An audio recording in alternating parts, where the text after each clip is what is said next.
What's up, everybody? Welcome to another episode of the Stock Bros Podcast. My name is Tony.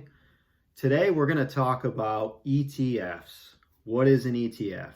But first, please don't forget to subscribe to the channel, leave a like, leave a comment, and also you can use the affiliate links in the description below for Acorns to get $5 invested. Public, if you don't have access to fractional shares, that's a great app for that. And also for Coinbase, if you wanted to buy some crypto or Bitcoin. So let's get into it. What is an ETF? An ETF stands for Exchange Traded Funds. Now, ETFs give you access to multiple stocks in one fund. When you're buying an ETF, you're buying a basket of companies. Now, an example is, let's say you want to go to the store and you want some chocolate. You want a piece of chocolate. You got a craving, right?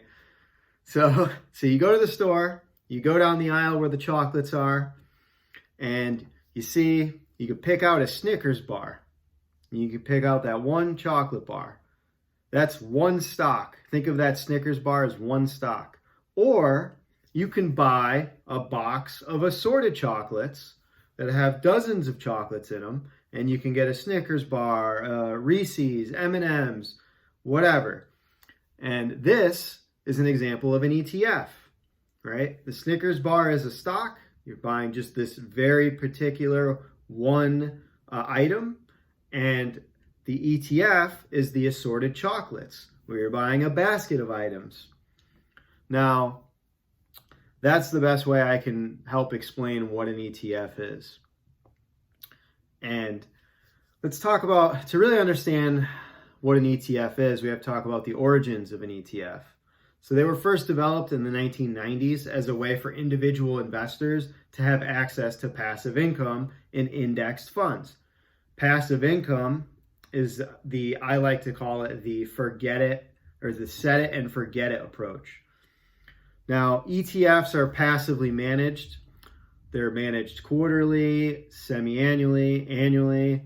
And if a company is significantly underperforming in the ETF, they'll be replaced by the fund's manager. And if a company is performing well, they can have a higher percentage of the ETF in that particular company. So it works in both ways. So the thing is, ETFs are very similar to mutual funds. A lot of people ask, well, what's the difference between an ETF? What's the difference between a mutual fund? Well, they're both one and the same in the fact that they are both bundles of stocks, like the assorted chocolates, except ETFs are bought and sold throughout the day on the stock exchanges, while mutual funds are bought and sold typically only at the end of the days. So ETFs trade like stocks. You can buy and sell them just like you would a stock. And mutual funds are typically what make up your 401ks or your retirement accounts with your employers. And mutual funds, the biggest difference are mutual funds are actively managed and ETFs are passively managed. So actively managed funds mean that the managers are buying and selling stocks. They could be all day long, it could be weekly, it could be monthly, it could be bi-weekly, whatever. They're buying and selling whenever they feel like buying and selling, because the goal of the mutual fund is to try to beat the market indexes. The goal is to try to beat the market indexes. The ETFs are merely tracking the market indexes. So they're gonna, whatever the particular indexes do that they're tracking, they're gonna mirror that. So because mutual funds are actively managed and they're trying to beat the market, this is why they have higher fees. And you could see fees of up to 1%, plus you could see some added service fees. I see that in my 401k mutual funds. And ETFs are very low expense funds because they're passively managed. They're not actively buying and selling stocks. They're doing this usually quarterly or annually. And 70% of the time, this is a fun fact, 70% of the time, mutual fund managers fail to actually beat the markets that, like an S&P 500 index anyways. So you're almost better off just putting your money into an ETF. And if you're doing it in a taxable account, you're better off putting your money into an ETF, because most of the time the mutual funds underperform the market anyways. So if you do have, now here's the thing, because stocks are bought and sold frequently in a mutual fund, that's going to cause more taxable events. So if you have a retirement account, it may make a lot of sense to buy mutual funds because you won't really be paying taxes on that. So that's something to think about as well. Now, why should you invest in an ETF instead of just one company? Well, as we talked about earlier, ETFs are bundles of stocks, bonds, or commodities sold as one fund. An ETF can hold tens, hundreds, thousands of stocks in any given fund, and they're considered safer than individual stocks. Why? Because they already offer you instant diversification. You're invested into so many sectors. There's a lot of different assets in those particular ETFs. So say you're looking at an ETF for the S&P 500 index, say SPY or VOO. Now, these particular indexes, the S&P 500 index, is already very well diversified. It's over 500 different companies in all 11 sectors or 12 sectors of the market. Now, most experts recommend if you're going to invest in an ETF, you should probably have an ETF in the US stock market. You should have an international ETF, maybe some real estate ETFs, maybe some growth ETFs. Whatever you like to invest in, if you want to invest in pot stocks, EV, whatever, there's an ETF for it. Even commodities, utilities.